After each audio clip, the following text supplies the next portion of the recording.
인프라 법안 통과되면 국내 기업 수혜 볼까? 미국에서 1조 달러 규모의 인프라 투자 법안이 지금 하원 표결을 대기하고 있습니다. 9월 중순 정도의 하원 표결이 예상이 되고 있고요.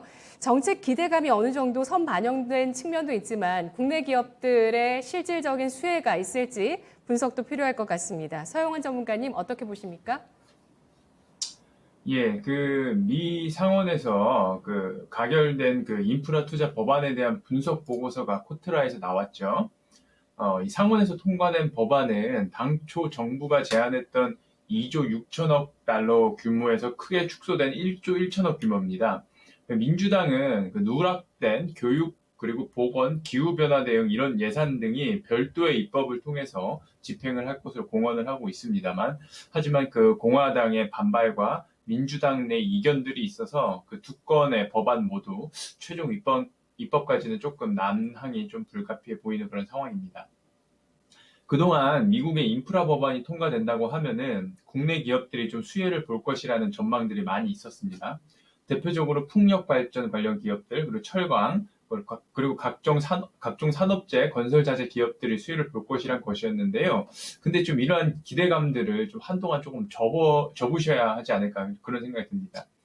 우선은 백악관이 제안을 했던 태양광 및 풍력 발전 보급을 위한 세제 혜택 3,600억 달러가 지원이 지금 현재 법안에서 제외가 돼 버렸습니다.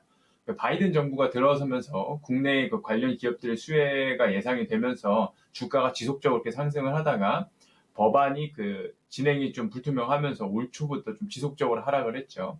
결국 이번 법안에서 제외됨으로써 우려가 현실이 됐습니다.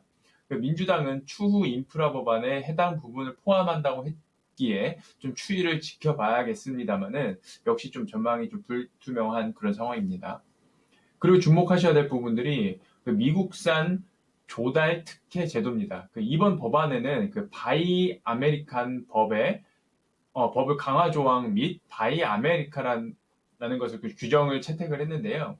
이는 연방 재정이 투입되는 모든 프로젝트에는 미국산 제품, 특히 철강, 건축자재, 각종 공산품 등을 사용 의무화할 것을 명문화한 것이죠. 공산품의 경우에는 생산 원가의 55% 이상, 건축자재의 경우에는 100% 이상 되는 것들을 미국 내 제품을 사용해야 된다고 이렇게 지금 명문화 시킨 겁니다. 다만 공공이익에 너무나도 위배가 되는 경우, 그리고 공급 차질이 발생하는 경우, 그리고 전체 공사 비용에서 외국산 대비 25% 이상 비쌀 경우, 이럴 때는 외국산을 좀 허가한다고 합니다. 앞서 제가 한동안 기대를 접어두셔야 될 거라고 말씀드리긴 했으나 향후 추이에 따라서 다시금 국내 기업들이 좀 수혜를 입을 수도 있다고 저는 생각을 합니다. 신재생 에너지 관련 사업이 다음 법안에서 계획대로 좀 추진이 된다고 하면은 국내 기업들이 수혜를 입을 것이고요. 그리고 철강 건자재 관련 업종도 과거에 미국의 232조 관세 법안이 있죠. 이것 때문에 미국의 민간 기업들이 자기네들 비용이 너무나도 올라가니까 철폐를 정부에 요구하기도 했습니다.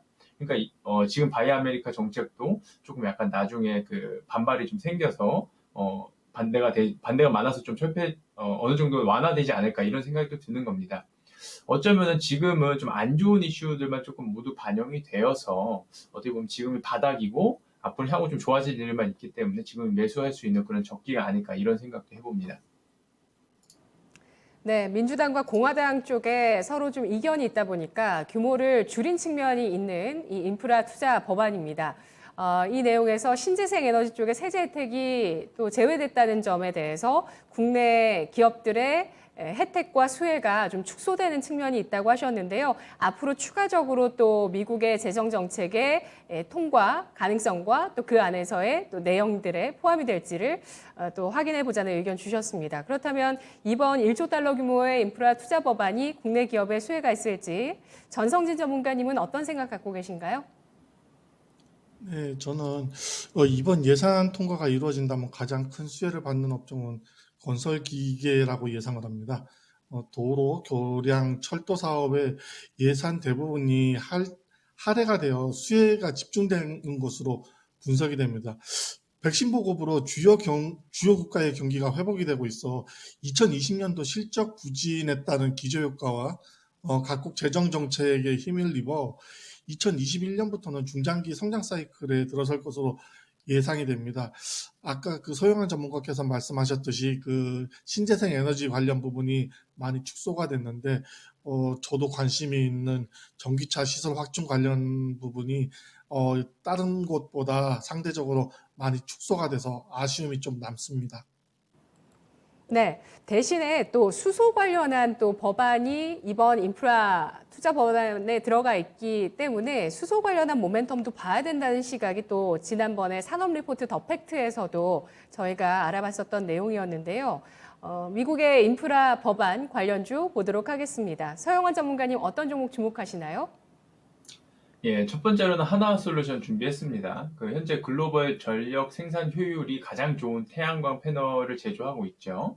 앞서 말씀드린 것처럼 다음 인프라 법안에서는 그 예산이 좀 편성이 돼서 좀 수혜를 볼 거라고 이렇게 생각하고요. 기대감이 반영이 되면은 주가가 움직이지 않을까 이렇게 생각합니다. 거기다 미국이 중국산 패널을 이제 쓰지 않을 것이고, 거기 한화큐셀이 특히 미국의 그 법인이 좀 있습니다. 그렇기 때문에 바이 아메리카 법안에 의해서 수출이 막히는 일도 없을 것이라고 봅니다. 그러니까 이 인프라 법안과 관련해가지고 최근에 좀 기대감이 하락을 하면서 좀 주가가 하락을 했는데요. 다시금 이렇게 다음 인프라 법안에 대한 기대감이 형성이 되면서 주가가 상승을 할 것이라 그렇게 생각을 하고요. 다음은 두산 바켓입니다. 두산 바켓은 그 컴팩트한 건설 기계 장비 부분에서 글로벌한 경쟁력을 가지고 있는 기업이죠. 그 인프라가 진행이 되면서 막대한 건설 장비가 좀 필요로 될 것인데요. 차트를 보시면 그간 인프라 법안 통과 난항이 있어서 주가가 좀 하락이 좋지 못했는데, 앞으로는 다시금 이렇게 이번에 말씀해 주신 것처럼 다시 크게 인프라 법안이 통과되면서 수혜를 볼 것이라고 생각이 듭니다.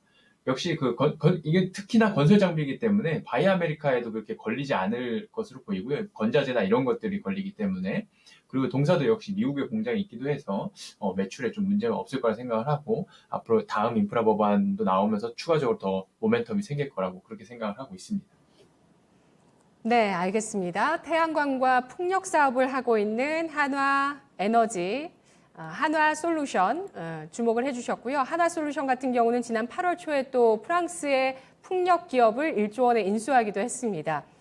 태양광, 풍력, 수소로 포트폴리오를 갖춰나가고 있고요. 또 미국 쪽에 또 건설 자재 장비, 건설 장비 쪽을 하고 있는 두산 바켓까지 수혜주로 꼽아주셨습니다.